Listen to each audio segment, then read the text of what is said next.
Senhoras e senhores, boa noite. Boa noite. Sejam todos bem-vindos à palestra desta noite.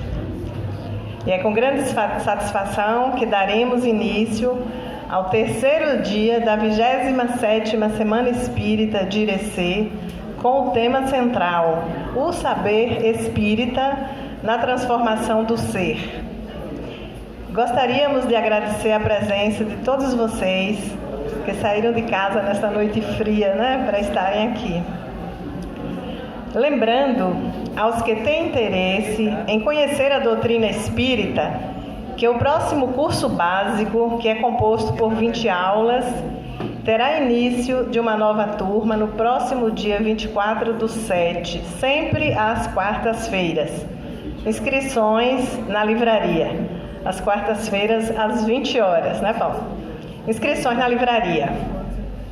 A Semaninha Espírita, que é coordenada por Lissandra e suas evangelizadoras, também está acontecendo todos os dias para as crianças de 3 a 13 anos. Um outro aviso aqui para vocês. Quem tiver interesse em colaborar com a compra de instrumentos musicais para os jovens do projeto Ireceense de Música, que é o PIM, estamos vendendo os bilhetes para o sorteio da bicicleta, que ocorrerá no próximo dia 30/8. Quem tiver interesse, falar com Belarmino. Também não esqueçamos a campanha O Saber Espírita é Positivo, doe sangue, é justo, bom e necessário. Esta campanha é feita pelo grupo aqui do Centro Espírita, que se denomina ATA, e é uma forma de colocar em prática aquilo que nós estamos aprendendo de amor ao próximo. Então, campanha de doação de sangue, o Saber Espírita é positivo. Foi entregue na entrada um marca-texto para todas as pessoas. E quando for doar, informe que faz parte da campanha do Centro Espírita Jesus de Nazaré. Então, vamos nos engajar nesta mobilização, ok? Convidamos para dar as boas-vindas o presidente do Centro Espírita Jesus de Nazaré, o senhor Ivo Rodrigues de Paula, que também fará a prece de abertura das atividades desta noite.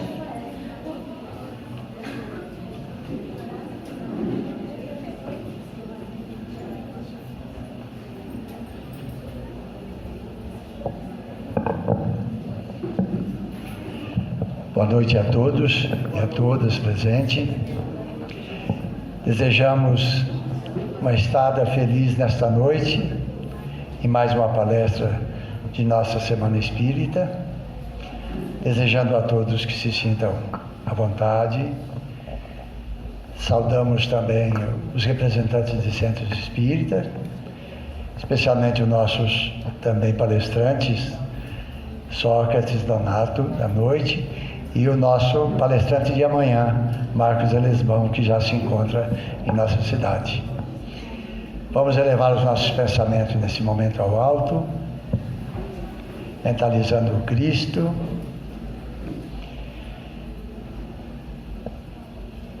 Jesus Divino Mestre, estamos mais uma vez reunidos nessa nossa atividade, buscando nos preparar para mais uma palestra, onde buscaremos, Senhor, o entendimento de Teus ensinamentos, que vieram ser ampliados através dos amigos espirituais,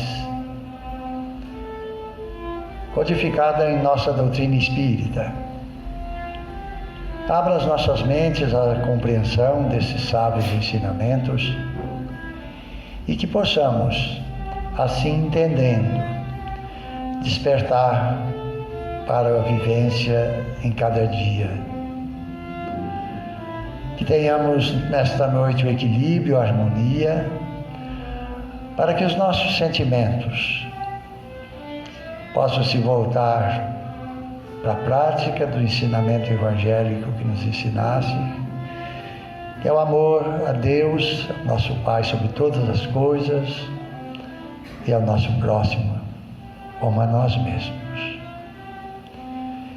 Que a tua paz, que a tua luz se faça agora e sempre nesse ambiente. Que assim seja.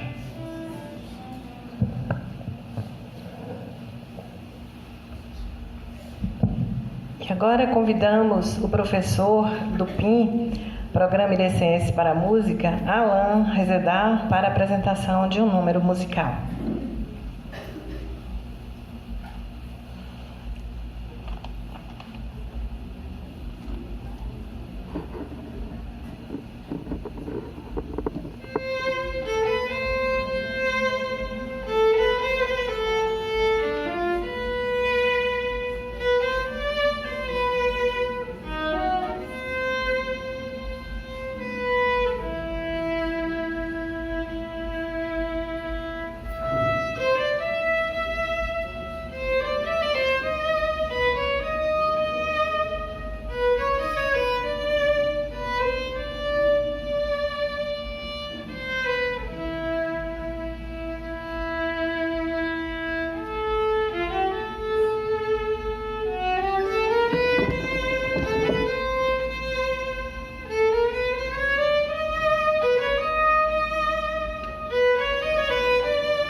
Muito obrigada, Alain.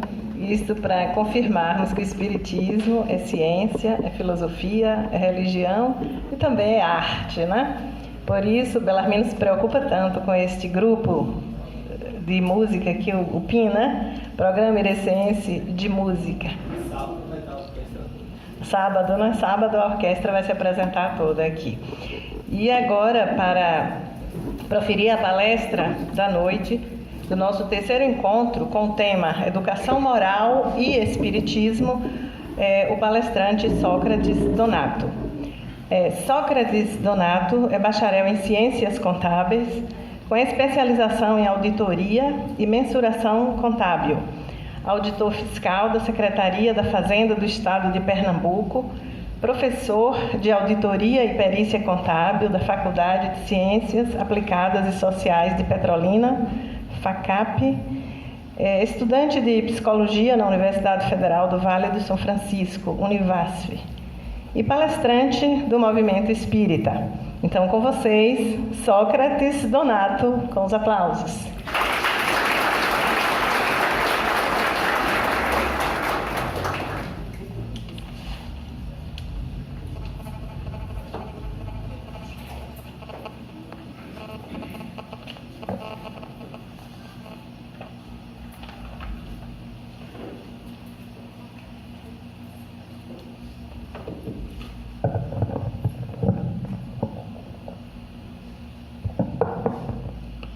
Minhas queridas irmãs, meus queridos irmãos, que a paz do nosso Senhor Jesus Cristo seja conosco, hoje e sempre. Eu me lembro que há 2 anos atrás, quando estive aqui, ao final da exposição, eu disse para vocês: não sei se é uma promessa ou se é uma ameaça, mas um dia eu volto.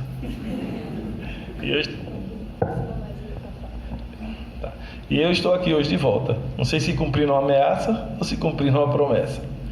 Mas a alegria foi enorme quando o seu Ivo, um grande amigo que Jesus me ofereceu nessas regiões, nos trouxe o convite, né, e pedindo também para convidar o Marcos Elisbão para voltar comigo aqui.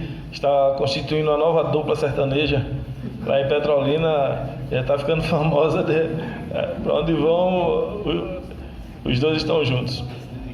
Eu trago a todos vocês um abraço, mais um abraço muito fraterno do Movimento Espírita do Estado de Pernambuco, na figura da nossa presidente da Federação Espírita Pernambucana, Cristina Pires. E ela sempre me diz: Sócrates, você é um representante da federação, lá no sertão, onde você for, fala em nome da federação. Mas aqui eu não estou falando só em nome da federação, mas também em nome do Grupo Espírita de Petrolina, que é a casa onde nós abraçamos o ideal do espiritismo e onde nós trabalhamos com a proposta de divulgar a doutrina espírita. Quando o tema foi lançado, a educação moral e espiritismo, quando se fala dos saberes do espírito, a necessidade da evolução do saber espírita, não existe uma outra vertente, não existe uma outra possibilidade, não existe um outro caminho. O único caminho que se estabelece para a aquisição de saberes espirituais é o caminho da educação. Licurgo, um legislador espartano, ele viveu cerca de 800 anos de Cristo, 8 séculos da era cristã, morreu em torno de 730 a.C. Ele se notabilizou pela sua capacidade de produzir códigos, produzir leis. As leis de Esparta foram escritas por ele.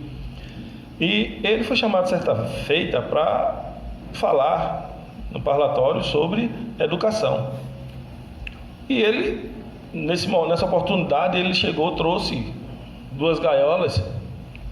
Em uma delas trazia um mastim, um cão, e na outra gaiola trouxe uma lebre.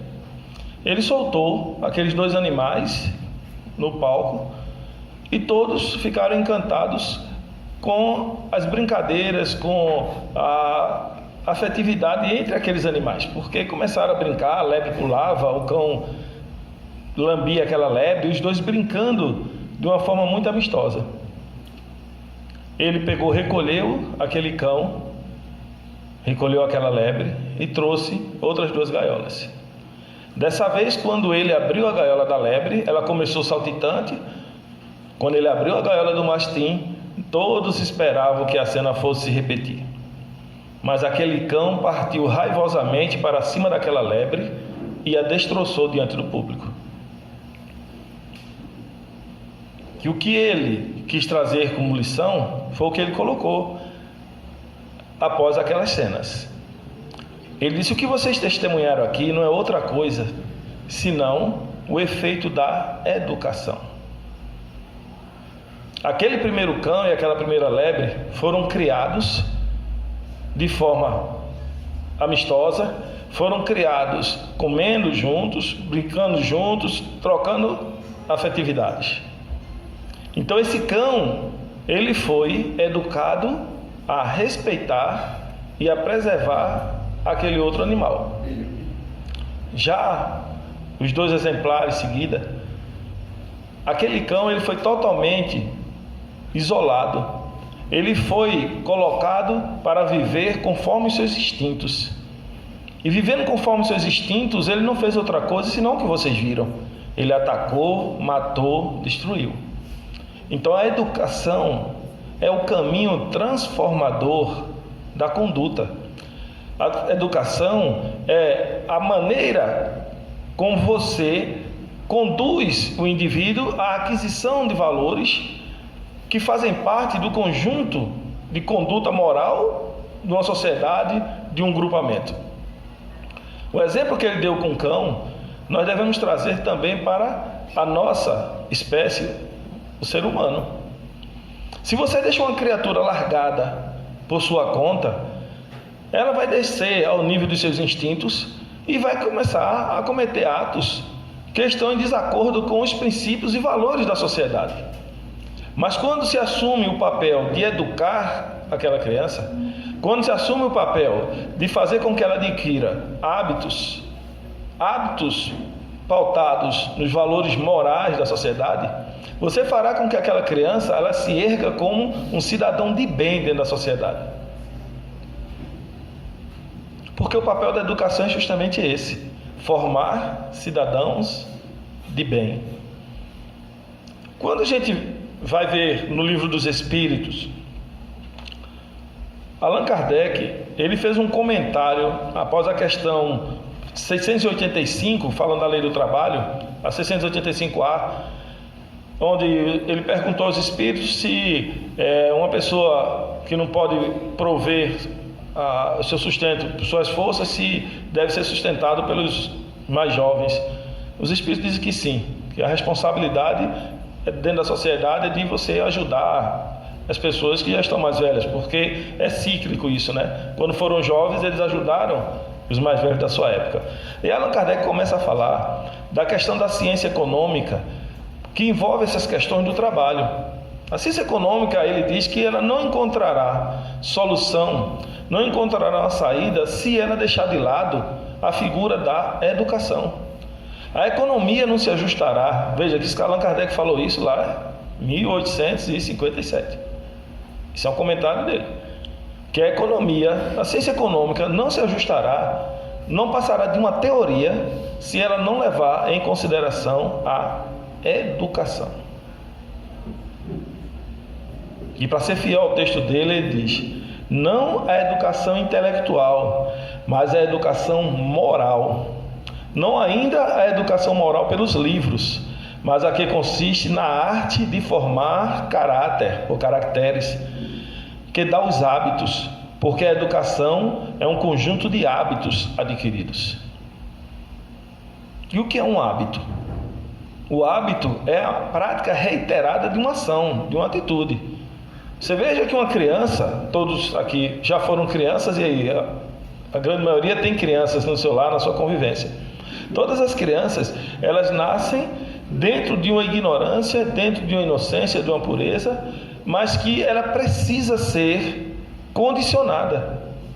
O condicionamento de tomar banho, o condicionamento de guardar seus brinquedos, de estudar, é algo que precisa ser reiterado, precisa ser insistido. Quem tem filhos adolescentes sabe a dificuldade que é fazer tomar banho.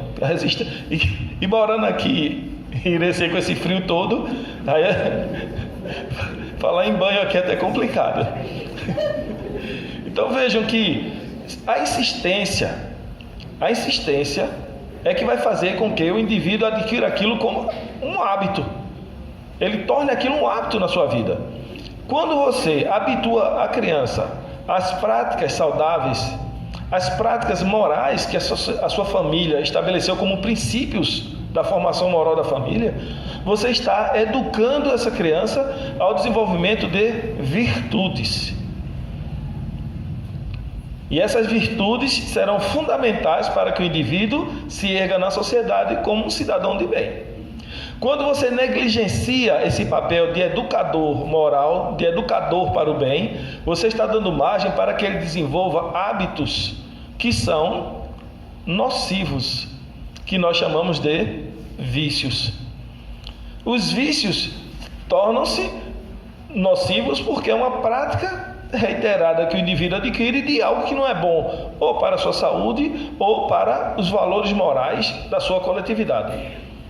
Então, a educação, quando ela é exercida de maneira positiva, quando ela é colocada a serviço do bem, ela vai ser a grande alavanca de transformação da sociedade. Não existe outro caminho, não existe outra maneira senão a educação. Os filhos, eles nascem dentro de um contexto familiar, trazendo para os pais a responsabilidade inalienável de educá-los, de orientá-los na senda do bem.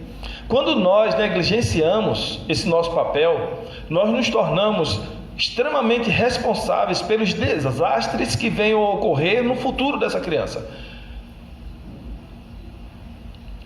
Toda a formação psicogenética da criança, ela está sendo conduzida através de valores, de princípios que estão sendo introjetados, estão sendo passados para ele, através das experiências dentro da célula máter de uma sociedade, que é a família.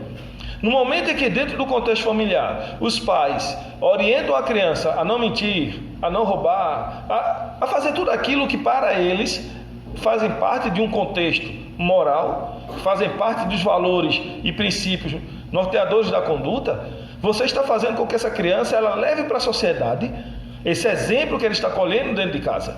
Então você vai ter dentro da sociedade uma pessoa que está espelhando a educação que recebeu dentro do seu lar. Minha velha mãe, já falecida, já desencarnada, ela sempre dizia: você se comporta lá fora porque a educação de casa é que vai à praça. E se eu souber de alguma coisa errada que você fez, chegar aqui o pau canta. Porque... e cantava mesmo.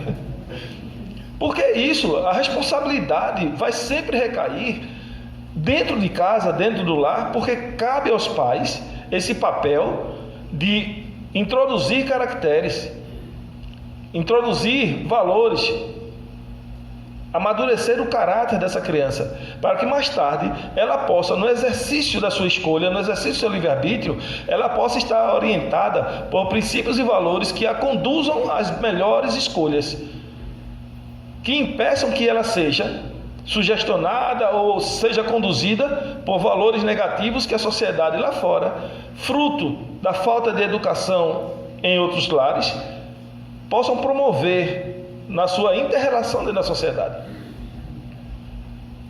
Vocês perceberam a responsabilidade que nós temos como pais? Responderam que a educação é diferente de instrução. Porque quando nós falamos de instrução, nós estamos falando da transferência de conhecimento, desenvolvimento intelectual. O papel de educar é um papel do lar. O papel de instruir é o papel da escola. A escola, ela corrobora os valores e princípios morais do lar, mas não é responsabilidade da escola a educação moral dos nossos filhos.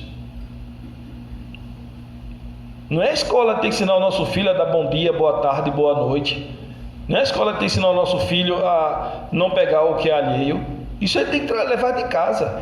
Porque se em casa você, para educar o seu filho, você não consegue, imagine a professora com 40, 50 alunos dentro de uma sala, com origens diversas, com formações diversas, com bases familiares diversas. Como que ela vai conseguir fazer isso? No momento em que a sociedade começa a negligenciar essa responsabilidade, começa a transferir para fora do lar a responsabilidade da educação moral dos filhos, ela começa a sofrer as consequências. E é preciso entender que esse processo educacional, ele não se dá apenas com o atendimento das necessidades materiais da criança. E Samitiba, ele diz que criar, uma criança é fácil, basta dar tudo que ela precisa. Educar é outra coisa.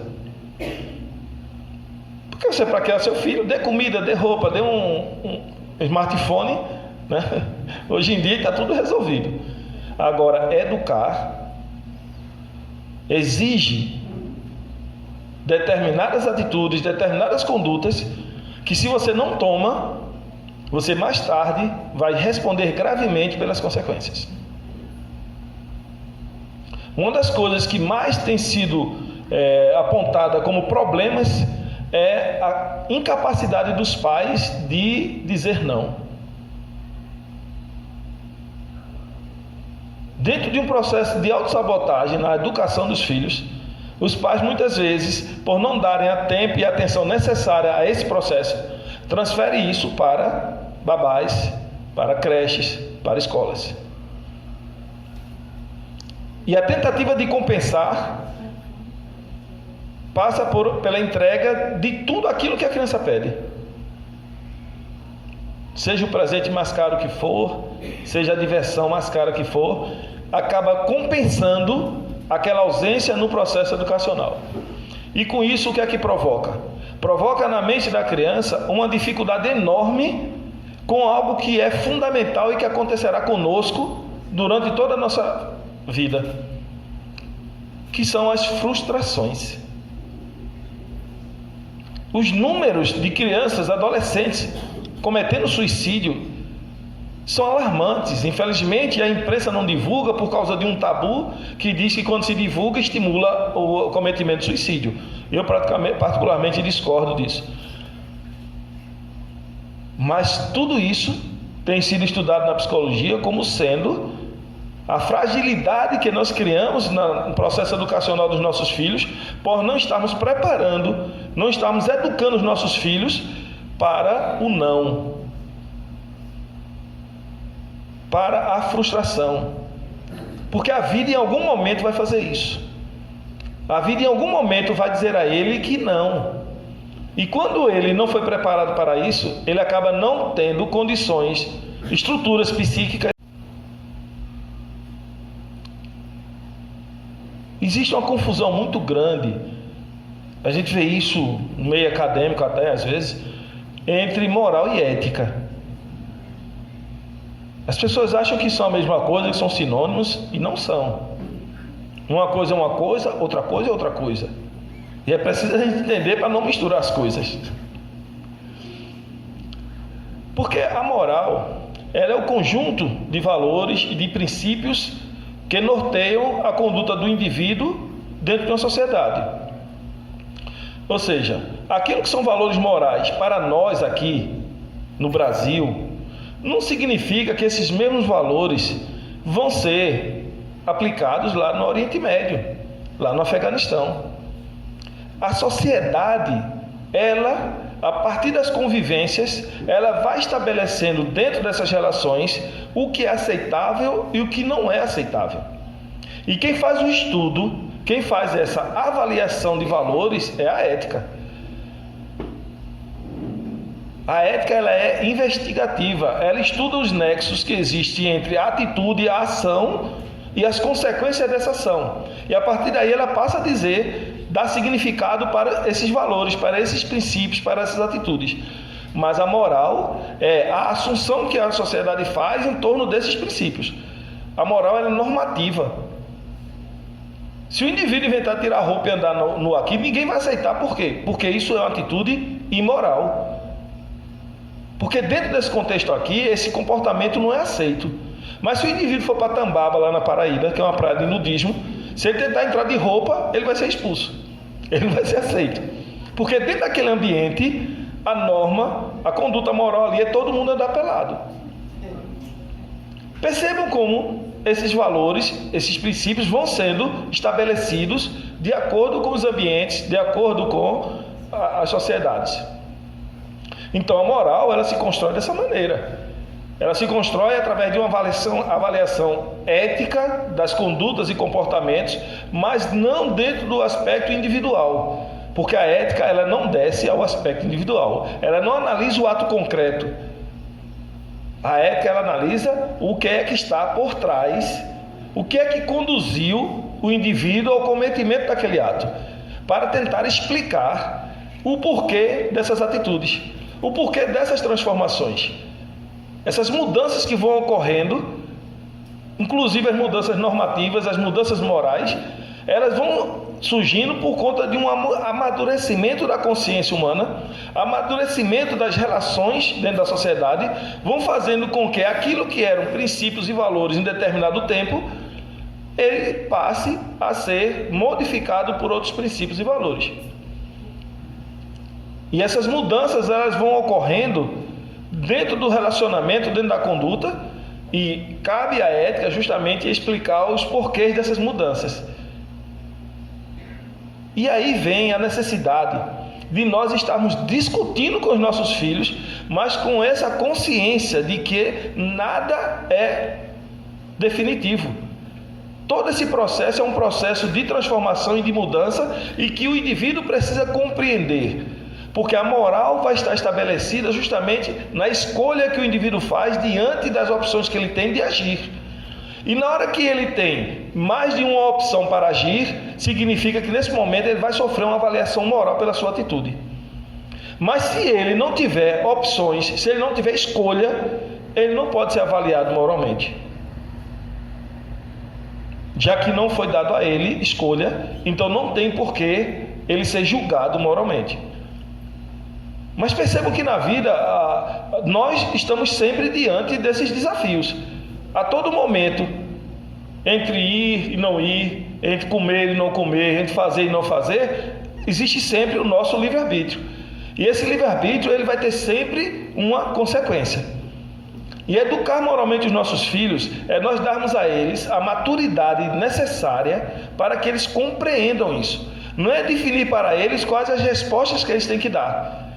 Não é definir para eles quais as atitudes que eles têm que tomar. Mas mostrar para eles que o processo de amadurecimento moral se dá pela sua capacidade de, antes de agir, você refletir. De você ponderar as suas atitudes. De você verificar as consequências das suas atitudes. E aí começa essas orientações, elas precisam ser dadas de uma maneira que o indivíduo ele se ilumine com esses conhecimentos. Porque no momento da decisão, no momento da escolha, a nossa mente ela fica perturbada. Ela fica obscurecida pela dúvida, pela incerteza. Mas no momento em que nós buscamos as lembranças daquilo que fez a construção do nosso caráter, os exemplos que foram dados dentro do lar pelos nossos pais, as situações que nós testemunhamos, os ensinamentos que eles nos passaram, isso vai servir como uma luz iluminando esse momento de decisão. Isso vai ajudar essa criança, esse jovem, a tomar o melhor encaminhamento. Não tem coisa mais perturbadora na formação de uma criança do que a contradição entre aquilo que o pai ou a mãe fala e aquilo que eles fazem. Porque isso gera um conflito na cabeça da criança. Eu tenho quase certeza que aqui nunca aconteceu isso com vocês. Mas tem situações que são extremamente perturbadoras dentro de uma formação de uma criança. É você dizer para a criança que ela não deve mentir. Quando você diz para uma criança que ela não deve mentir, você tem que ter consciência dessa sua proposta. Porque se você em algum momento for pego mentindo, vai servir muito mais para ela o exemplo que você deu do que as palavras que você proferiu. E aquele negócio de você, telefone tocar, a criança atender e dizer: papai, é lá do banco, estão cobrando a promissória, diga que eu não estou. Uma ligação indesejada, aí você diz para a criança: diga que eu não estou. Veja o paradoxo que você cria na cabeça dela. Mas você não disse que não era para mentir? Como que agora está me estimulando a mentira? Vejam como nós temos que ter uma responsabilidade na educação. Nós temos que entender que o processo de educação ele começa primeiro dentro de nós. É você se autoconhecer. É você compreender suas fraquezas, suas limitações, suas virtudes já adquiridas e começar a trabalhar isso, procurando reprimir de todas as formas os defeitos, as viciações e deixando espelhar para a sua criança apenas aquilo que possa ser uma orientação virtuosa na vida dele. Porque uma grande dificuldade que existe na sociedade até hoje é dizer que determinado comportamento moral, por que nós definimos que esse comportamento é bom? Às vezes a criança nos pergunta isso. Mas por que isso? Por que eu tenho que fazer isso? Não, porque isso é bom para você, isso é bom. Mas o que é bom? Aqui eu estou vendo tanta gente de cabelo encandecido e a gente faz uma pergunta dessa e às vezes nem os mais velhos conseguem responder. Mas não se agastem com isso não, porque isso, a própria filosofia se debate com relação a isso. E o conceito do que é bom é muito complexo. Quando a gente vai estudar moral e ética, eu também leciono essa disciplina lá na faculdade já há uns 2 anos, e uma das coisas que me deparei foi justamente com essa dificuldade de realmente deixar claro o que é bom. Porque na época dos gregos, lá no passado, Aristóteles, Platão, Sócrates, o que era bom para aquele povo? Vocês sabem o que era bom para eles? Bom para eles era ser feliz. E a felicidade se conquistava através da contemplação. Então o indivíduo que tivesse capacidade de parar e contemplar o universo e usar daquela capacidade para refletir e adquirir conhecimento, esse indivíduo era feliz. Mas para o indivíduo fazer isso, ele tinha que ter o quê? Ele tinha que ter condições financeiras. E a sociedade era uma sociedade que existia escravos, as mulheres eram obrigadas ao trabalho do lar, não tinham direito à contemplação, então só quem poderia ser feliz eram os sábios. Então veja que o conceito de bom de felicidade como bom não poderia ser um conceito normativo para a sociedade, porque atendia apenas a um pequeno grupo. Mas à frente vem os epicuristas, né, aqueles que buscavam o prazer, dizer que o bom, na verdade, não é você ser feliz. O bom é você ter prazer. Você pode até nem ser feliz, mas desde que tenha sido bom, tenha sido prazeroso, então foi bom. E a gente vê que isso também foi uma busca de responder ao conceito do que é bom, mas não atendia. Porque o que é o prazer? O prazer é relativo. O prazer que o estuprador tem na hora que ele está violentando a mulher não é o prazer que a mulher vai ter naquela relação. Então, como eu posso dizer que prazer explica o que é bom? Se dentro de uma situação alguém está tendo prazer, mas esse prazer está sendo à custa do dor e sofrimento de outrem, isso não pode ser bom dentro da sociedade. Então também foi colocado de lado essa ideia. Vem a escola de Kant, né, Immanuel Kant, um filósofo alemão, e diz que a justificativa para o que é bom é você fazer a coisa com boa vontade. Não interessa se você vai ser feliz, se vai dar prazer, mas se você fez com boa vontade, então tá bom. Tem um provérbio posterior a Kant que diz, né, que de boa vontade o inferno está cheio, né? Porque a gente sabe que a boa vontade ela não responde a tudo que é bom. Porque a boa vontade por si só, ela não traz efeitos bons. Porque muitas vezes o indivíduo está cheio de boa vontade, mas ele não tem o conhecimento necessário, as suas atitudes não foram refletidas, e ao invés de causar algo bom, ele acaba causando algo ruim. Ah, mas ele estava fazendo com tanta boa vontade, mas fez besteira. Então não é a boa vontade que responde o que é bom. As escolas posteriores, já avançando da Idade Média, após a Idade Média, eles trouxeram a ideia do bom sendo aquilo que fosse útil. Então algo para ser bom teria que ser útil. Então toda a sociedade passava a entender que as atitudes morais elas tinham que ter um fundamento utilitarista. Então, se aquilo que você está fazendo não tem utilidade nenhuma, então aquilo não é bom. Mas quando a gente pergunta, útil para quem? Porque em determinadas situações, aquela atitude pode estar sendo útil para um grupo pequeno de pessoas e para outros não ter efeito nenhum. Não é verdade?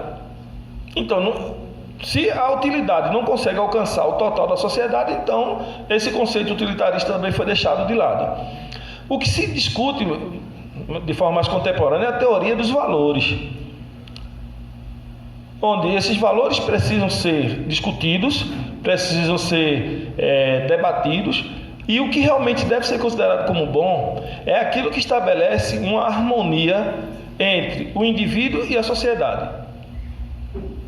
Então algo para ser bom não pode ser bom só para o indivíduo. Algo para ser moralmente aceito não pode ser algo que atenda apenas à demanda do indivíduo, porque ele vive em sociedade. Então, para ser bom, tem que atender a essa relação do indivíduo com a sociedade, mas sem estar preso a esses conceitos de felicidade, de utilitarismo, de prazer. Vejam que tudo isso eu estou colocando aqui para a gente entender que educação moral é algo que tem uma profundidade filosófica muito grande e que a gente precisa estudar isso. Educação moral não é só você dizer ao seu filho que ele não diga palavrão, que ele peça a bênção aos mais velhos. Educação moral é fazê-lo entender esses fundamentos. É fazê-lo compreender o seu papel, a sua interação com a sociedade, que ele não pode viver esperando que tudo seja feito em função da sua personalidade, porque o egoísmo no Livro dos Espíritos, no Evangelho, em todas as obras da doutrina espírita, é colocado como sendo a matriz de todos os outros vícios. O egoísmo, ele traz uma proposta de viciação. E o egoísmo, ele faz parte de um processo de desenvolvimento psicogenético de cada um de nós. Tem uma fase da nosso crescimento, ali por volta dos 7 anos, que existe uma fase chamada do egocentrismo, que os pais precisam compreender que isso é importante dentro da formação psicogenética da criança, porque ela precisa ter também noção de autovalia, da importância de si mesmo, ela precisa ter isso, mas isso precisa ser modulado, precisa ser podado. Veja que uma criança com 6, 7 anos, ela quer ser o centro da atenção, ela quer chamar a atenção para ela, porque essa é a necessidade do egocentrismo dela.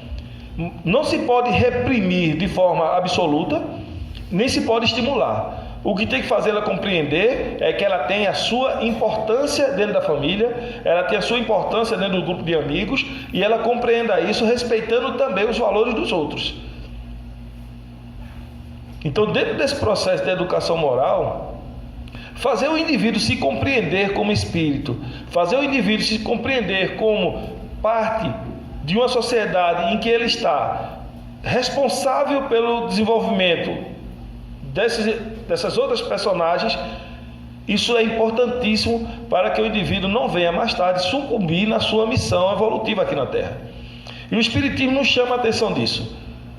No Livro dos Espíritos, no Evangelho segundo o Espiritismo, as leis morais que estão lá na terceira parte do Livro dos Espíritos é a fundamentação das leis morais que Deus estabeleceu para que nós possamos evoluir no nosso aspecto moral.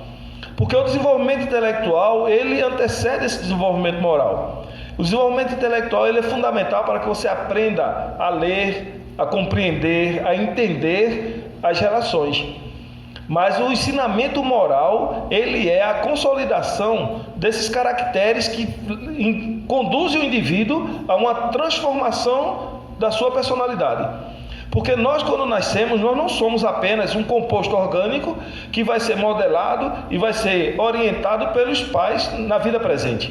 Nós somos seres imortais que trazemos conosco uma bagagem de experiências transatas, onde as más inclinações, elas estarão de alguma forma brotando, elas estarão sendo colocadas para fora desde os momentos mais tenros da nossa idade.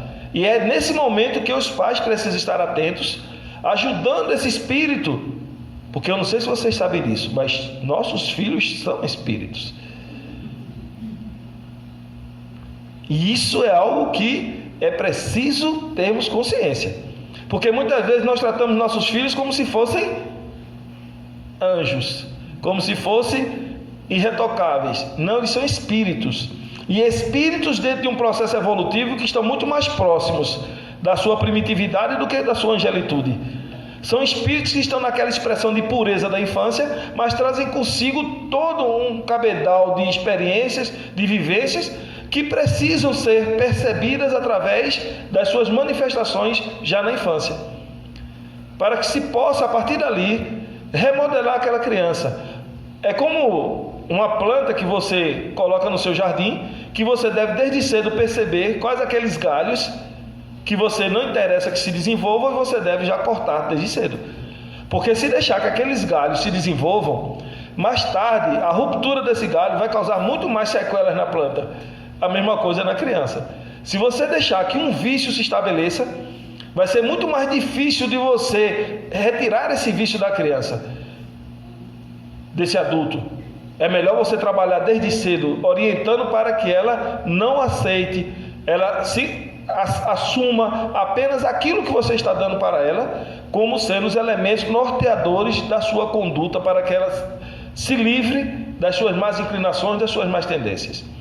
Isso é uma responsabilidade que o Espiritismo vem nos mostrar, que nós devemos assumir não só com as crianças dentro do nosso lar, mas de forma extremamente efetiva. É uma responsabilidade que nós temos que exercer dentro também das nossas instituições. Eu vejo muitas casas espíritas que se preocupam em desenvolver trabalhos no campo da mediunidade, no campo do assistencialismo, no campo da educação de adultos, mas negligenciam a responsabilidade da evangelização infanto-juvenil. Existem instituições que se preocupam em oferecer uma série de terapias para os adultos, mas esquecem que a melhor profilaxia para a sociedade é a evangelioterapia com as nossas crianças. E não estamos com isso furtando a responsabilidade dos pais. Estamos ajudando, contribuindo para que essas crianças, nessa interação, com uma informação que muitas vezes os pais não possuem, elas consigam entender a relação que existe dentro do lar. Elas consigam compreender por que dos pais agirem da maneira como estão agindo. Ao invés de se chocarem, ao invés de se contrariarem, de querer abandonar o lar, ou querer se vingar através de determinados comportamentos inadequados, a criança ela passe a entender que o papel dela enquanto espírito é se modelar pelos exemplos que está recebendo. Nós sabemos que o espírito é dotado de inteligência, razão, vontade e sentimentos. Todos nós temos essas variáveis em nós. E precisamos compreender que a educação, ela não é apenas o desenvolvimento do saber no campo acadêmico. É você desenvolver na criança a sua inteligência emocional, a sua inteligência sentimental. Eu não vou nem dar um spoiler nisso aqui, porque está dentro da proposta de Marcos de amanhã de falar sobre esses aspectos. Mas quando a gente fala de educação moral, nós temos que entender que a criança, ela traz de vidas anteriores determinadas facetas que precisam ser trabalhadas. Crianças que, perturbadas por experiências desagradáveis em vidas passadas, trazem um sentimento de revolta, de rancor, de ranço muito forte. Crianças que trazem uma baixa estima enorme. Crianças que trazem uma atitude de encolhimento social, de dificuldade de relacionamento social. Nós estamos recebendo cada vez mais crianças com essas problemáticas no campo comportamental. Porque são espíritos que estão precisando ser trabalhados, estão precisando ser educados no campo das suas emoções, dos seus sentimentos.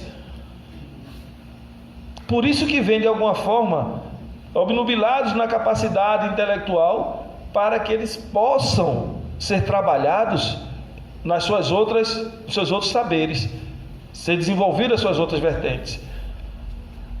E é preciso que os pais compreendam isso. É preciso que os pais assumam essa responsabilidade.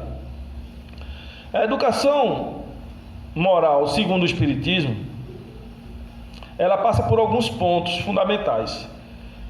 Primeiro é a conquista de virtudes, é aquilo que eu venho dizendo desde a abertura, que a virtude é o hábito reiterado da prática do bem. Então, desenvolver virtudes é induzir o indivíduo a fazer, repetir. Não adianta você levar seu menino um dia para ir fazer uma entrega de sopa. Aí ele foi, passou daquela entrega de sopa, adorou. Aquilo vai ficar como uma vaga lembrança na vida dele. Para que aquilo se torne uma virtude nele, é preciso que você dê a ele a oportunidade de praticar de forma reiterada a caridade. Leve para a sopa, leve novamente, leve no abrigo de idosos, leve no orfanato. Faça com que isso se torne uma experiência onde ele assuma isso como sendo um hábito para ele. E a partir dali, aquilo vai se tornar uma virtude na sua formação. A educação moral é dar a todos a consciência do amor ao próximo. Se viver moralmente é você viver respeitando a sociedade, é você entender que os seus princípios e valores não regem apenas a sua conduta, mas também estabelecem corresponsabilidades em relação ao que repercute no outro, o que você causa no outro. Então não tem coisa mais fundamental na educação moral do que fazer com que os nossos filhos entendam que o amor ao próximo é a grande chave para a solução de todos os males. Porque amar ao próximo não é apenas uma expressão verbal. Amar ao próximo é viver na plenitude da caridade. E a plenitude da caridade não é só dar sopa aos famintos, não é só dar abrigo aos que estão no frio. Viver na plenitude da caridade é você viver como aquela questão, acho que é 862 lá do Livro dos Espíritos, que Allan Kardec perguntou: como podemos entender a caridade conforme exemplificou Jesus? Que foi que os Espíritos responderam? Benevolência para com todos, indulgência para com as fraquezas alheias e perdão das ofensas. Você está entregando pão e leite a quem está com fome, está fazendo um excelente trabalho. Mas entenda que se você não consegue praticar essas outras variáveis, você está como um pássaro manco, com a asa quebrada. Você não vai conseguir voar. Porque a benevolência, ela é apenas uma das vertentes da caridade. E veja, quando ele fala de benevolência, é fazer o bem. Para fazer o bem, eu tenho que ter consciência do que é esse bem. Qual é o bem que esse outro precisa? E muitas vezes nós nos equivocamos. Achamos que ficar dentro de um assistencialismo com uma pessoa necessitada é praticar o bem. Aquele bem foi um bem momentâneo no primeiro instante, mas se você manter o indivíduo nesse processo de assistencialismo, você está escravizando o indivíduo a uma situação ultrajante. Tem uma música que Luiz Gonzaga cantava, que acho que é de Humberto Ferreira, que dizia assim: a esmola que é dada a uma omissão, ou lhe mata de vergonha, ou vicia o cidadão. Então nós temos que compreender que muitas vezes nós falimos dentro desse processo de fazer o bem, porque nós acabamos buscando um conforto para a nossa alma, procurando alimentar aquela pessoa de uma forma repetitiva, sem entender que você precisa oferecer a ele, como o Evangelho diz, que ao invés da esmola nós temos que oferecer o salário. Não é cabível que uma pessoa permaneça uma década orientado na busca de uma formação profissional. A casa já deveria ter dado a ele condições de desenvolver uma habilidade para que ele buscasse através do seu próprio sustento. Mas o que infelizmente que nós encontramos dentro do movimento espírita, isso eu estou fazendo essa crítica não aqui, mas é o movimento como um todo, até porque eu nem sei como é que a casa funciona nesse sentido, mas é problemático isso, porque muitas casas se vangloriam de estarem há 10, 20 anos dando alimento e assistência a um determinado grupo familiar, sem perceber que ali você poderia já ter dado a eles ferramentas, instrumentos, para que eles, através da dignidade do trabalho, eles conseguissem resolver esses problemas. Quando se fala de indulgência, aí entra num campo ainda mais sério, porque na educação moral, quando você fala de indulgência, você desenvolver nos seus filhos a capacidade de perceber as diferenças. Nós só somos iguais pela nossa condição de filhos de Deus, mas nós somos diferentes nas nossas habilidades, nós somos diferentes nas nossas características físicas, nas nossas potencialidades, porque nós somos espíritos, e como espíritos nós estamos jornadeando evolutivamente, adquirindo experiências que são particulares. Não existe duas criaturas que sejam iguais dentro do seu desenvolvimento espiritual. Elas podem ter similaridades, mas igualdade não existe, porque cada um responde de uma maneira diante dos desafios, e essa maneira de responder vai construindo dentro de cada um de nós uma estrutura mental, uma estrutura comportamental que é própria. A Hamed tem um livro dele que ele trouxe através daquele do Espírito Santo, esqueci o Francisco do Espírito Santo Neto. Tem um livro dele, As Dores da Alma, em que ele fala a respeito disso. Ele fala que as nossas sensações, as nossas percepções, elas estão na alma, não estão no corpo. E aquilo que nós percebemos fazem parte de um conjunto de informações que vem do nosso inconsciente e que se associam com a maneira como nós captamos os fatos, as situações que estão no nosso presente. Ele diz que o universo, na verdade, é um universo individual na mente de cada um de nós. Diante de uma cena, cada um vai olhar e vai perceber aquela cena com as suas particularidades. O universo, ele existe dentro das nossas percepções.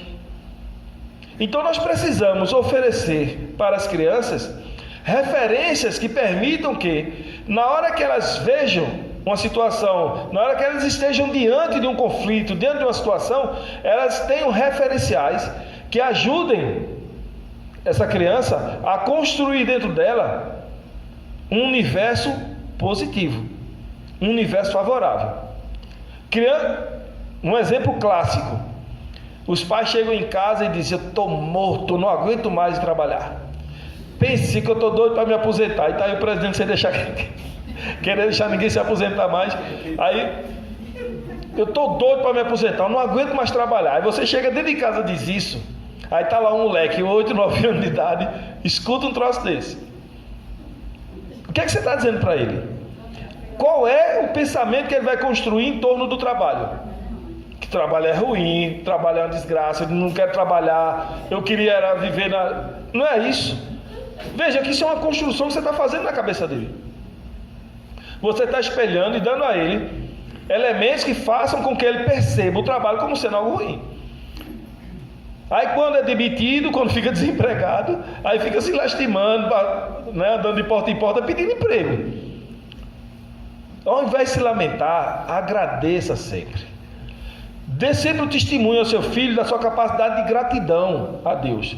Porque a gratidão, segundo disse Cícero, não é a maior de todas as virtudes, é a mãe de todas as demais. E se você educa seu filho, dando a ele referenciais de gratidão, ele, ao invés de se lamentar diante da vida, ao invés de estar reclamando, ele vai procurar construir dentro de si mesmo um mundo de vitória, de conquista, de realizações. Porque nós somos aquilo que nós pensamos. Nós somos a projeção dos nossos pensamentos. Se você pensa de forma negativa, você vai se tornar uma pessoa negativa. Se você pensa de forma positiva, você vence qualquer obstáculo. Isso nós temos que ter consciência. E a indulgência, ela passa justamente pela percepção de que essas diferenças, elas são importantes para o nosso crescimento. Quando eu percebo a diferença em alguém, não é para que eu a menospreze, é para que eu possa compreender o quanto eu posso interagir com o seu melhoramento. Porque quando você é indulgente, você percebe que o indivíduo tem dificuldade de raciocínio, você, ao invés de zombar dele, você vai fazer o quê? Você vai procurar meios de ajudá-lo na compreensão daquilo que você quer passar. Na docência, isso é algo assim que queria eu que todos os professores assumissem essa consciência. Porque o que nós vemos muitas vezes são os professores tripudiando, os professores zombando, achando que os alunos são burros. Eu digo isso porque lá no colegiado eu já travei discussões homéricas com colegas por causa disso. Não, mas os alunos hoje em dia estão chegando muito burros. Eu digo: o que é que você está fazendo para mudar isso? Porque se você ficar com o discurso dizendo que os alunos são burros, você está assumindo a sua irresponsabilidade. Porque eu tenho que perceber que hoje, em virtude de todos os desmandos no processo educacional, os alunos estão chegando na faculdade com uma dificuldade enorme. Uma dificuldade enorme. Só que isso não é um problema, isso é um desafio. A minha responsabilidade é fazer com que ele compreenda os conteúdos que ele precisa da minha disciplina, estimulando nele as capacidades comportamentais, as capacidades de aprendizado, através de ferramentas que possam estimulá-los a isso. A pedagoga Tânia Zaguri, ela tem uma frase dela que eu acho formidável. Ela diz: não se fala em educação sem o atingimento do coração. A primeira coisa que um educador deve fazer é se fazer respeitar. Porque após o respeito você conquista o amor. Quando o aluno não lhe respeita, quando o filho não lhe respeita, ele nunca vai lhe amar. Rossandro Klinger fez um vídeo tratando especificamente dessa questão, dizendo que os pais hoje em dia estão falindo porque querem tratar os filhos como amigos. Amigo é amigo, pai é pai, cada um no seu papel. Você não pode tratar seus filhos como amigos. Você tem que ter para ele fraternidade, respeito, mas ele tem que entender que a relação de pai e filho não é uma relação de amigo para amigo. Porque a relação de pai e filho precisa de um respeito condicionado. Você não pode perder esse respeito. Você não pode falir nesse processo. Porque o seu filho só lhe ama se ele lhe respeitar. Se ele não lhe respeitar, ele não vai lhe amar. Então veja que a questão da indulgência passa pelos níveis de percepção de cada um, a maneira como você olha a diferença do outro, a maneira como você percebe. A sua indulgência vai ser o que é que você faz para auxiliá-lo. Se você tripudia, se você, ao invés de ajudar, você fica espalhando a fraqueza, disseminando a fraqueza do outro, então você não está sendo indulgente. E nessa época agora de redes sociais, o que não falta é a propagação da fraqueza dos outros. E vem a terceira variável que ele fala, que é o perdão das ofensas. Quando a gente fala da educação moral, esse daí é o elemento mais difícil. Porque perdoar, muita gente diz que perdoar é esquecer o fato, né? Mas perdão não é esquecimento. Perdão é sublimação. E sublimar não significa esquecer. Alguém, um meliante vem, assassina seu filho, você vai, sepulta seu filho, você vai olhar para aquele indivíduo que matou seu filho e você vai ter que aprender a sublimar. Perdoar é sublimar. Mas não venha me dizer que você vai esquecer o que aconteceu, porque é impossível. É impossível você esquecer. Então perdão não é esquecimento. Perdão é você ser capaz de entender aquilo ali, entender as causas, entender que para você aquilo é um tipo de prova ou expiação que você está atravessando e você se resignar diante disso. Porque a resignação está lá no Evangelho, é o consentimento da razão. É você racionalizar diante daquela dor e compreender que a dor é um processo educacional. Se aquela experiência aconteceu com você, aconteceu com seu filho, é porque aquilo está calcado em fatos do passado que você ignora na vida presente. Mas que Deus, na sua justiça infinita, não iria permitir que isso acontecesse por força do acaso. Perdoar é você dar ao outro o direito de ser feliz. É você desanuviar sua mente de qualquer ódio, de qualquer rancor e usar da sua capacidade intelectual para compreender que na longa marcha evolutiva nós nos reencontraremos, que a morte não é o fim, a morte é apenas uma transição dimensional, que é aquele filho querido que foi tirado de junto de você através de um ato violento, ele está em outras paragens, ele está no mundo espiritual aguardando por você, e que ele precisa que você assuma esse processo transformador dentro de si mesmo para que você seja digno de estar junto a ele. Porque se você parte para a violência, parte para a vingança, você desce para as regiões de sofrimento do umbral e você não vai conseguir se aproximar desse ente querido. Não é fácil, mas é fundamental.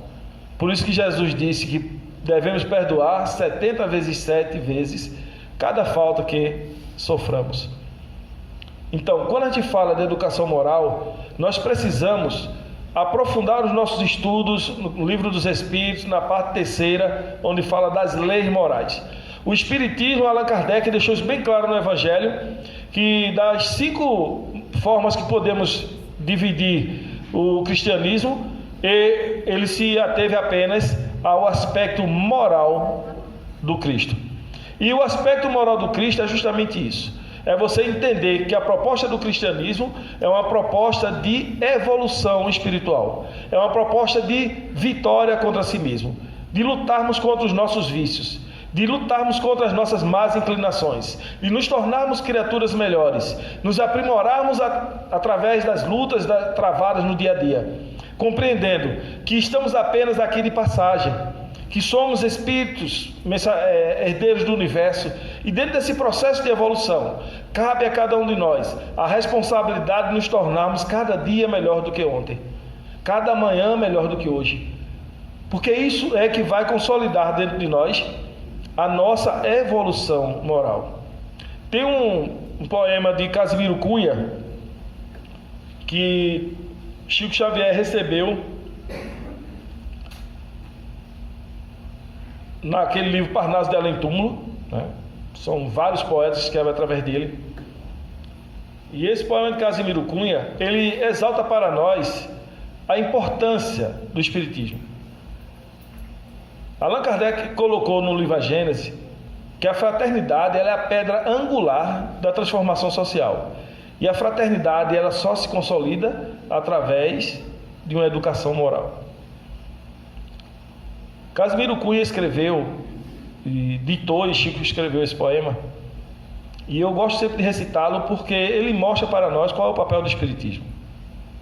Ele diz: Espiritismo é uma luz gloriosa, divina e forte, que clareia toda a vida e ilumina além da morte. É uma fonte generosa de compreensão compassiva, derramando em toda parte o conforto da água viva. É o templo da caridade em que a virtude oficia, e onde a bênção da bondade é flor de eterna alegria. É a árvore verde e farta nos caminhos da esperança, toda aberta em flor e fruto de verdade e de bonança. É a claridade divina do bem que aniquila o mal. É o chamamento sublime da vida espiritual.